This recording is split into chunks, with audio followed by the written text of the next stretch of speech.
Bonjour à tous. Aujourd'hui, j'ai fait une petite vidéo pour vous montrer comment overclocker son Core de Duo E8400. Alors là, on est dans le BIOS.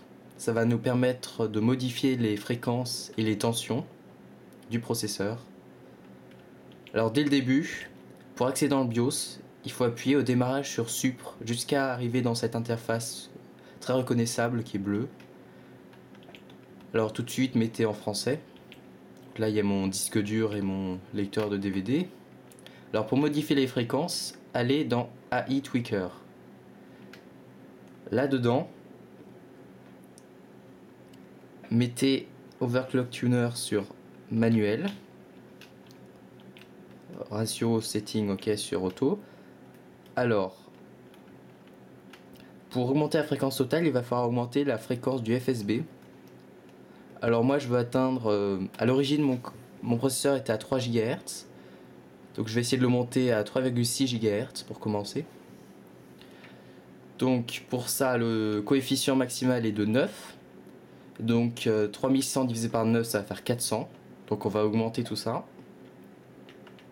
Voilà, 400. Alors on fixe bien le PCI Express sur 100 ou 101 si on veut overclocker un peu, mais 100 c'est largement suffisant. Donc après, la fréquence, c'est parfait. Moi j'ai de la DDR2 800, c'est parfait. Il n'y a pas de problème. Alors maintenant, je vais mettre les timings de la mémoire sur manuel. Donc en 4-4-4-12, c'est-à-dire ce que peut donner au maximum ma mémoire. Alors maintenant, une fois qu'on a augmenté la fréquence du processeur, il faut le stabiliser. Et pour ça, il va falloir augmenter la fréquence du processeur. La tension, pardon. Donc d'origine, il est aux environs de 1,25, 1,22. Ça dépend des processeurs. Le mien est vraiment pas bien, donc il demande des fréquences très élevées.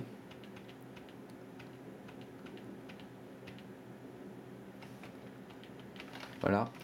Alors il faut savoir que la tension du BIOS n'est pas exactement la tension réelle.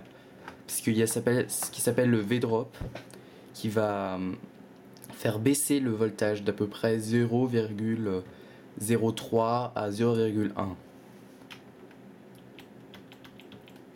Ensuite on laisse tout sur auto, comme c'est un faible overclocking et qu'il n'y a pas de risque majeur. Alors j'ai une bonne mémoire G-Skill qui offre des bons timings et une bonne tension, c'est-à-dire 1,8. Le reste tout sur auto. Alors là, ce qui est relativement important, c'est le load line calibration. Faut le laisser sur activer et désactiver les deux speech fractum. Excusez mon accent. Et voilà.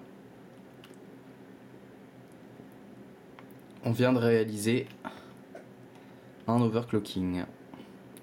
C'est pas plus dur que ça. Alors ensuite, il faut aller dans quitter et sauvegarder les modifications, dans l'onglet quitter. Ok. Et voilà. Voilà, me voilà sous Windows. Alors pour montrer mon overclocking, j'ai utilisé CPU-Z, très connu en overclocking. Voilà. Alors là, vous voyez, le CPU Core Speed est à 2,4 GHz. C'est normal parce que le coefficient a été baissé à 6 par l'économie d'énergie d'Intel sur le processeur. Alors pour montrer la fréquence réelle, je vais démarrer un petit logiciel qui va stresser un peu le processeur pour qu'il augmente sa fréquence.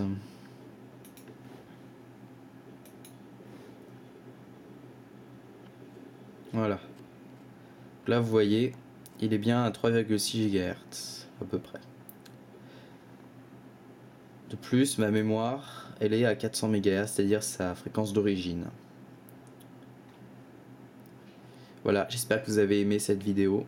Elle vous a été proposée par Vincent.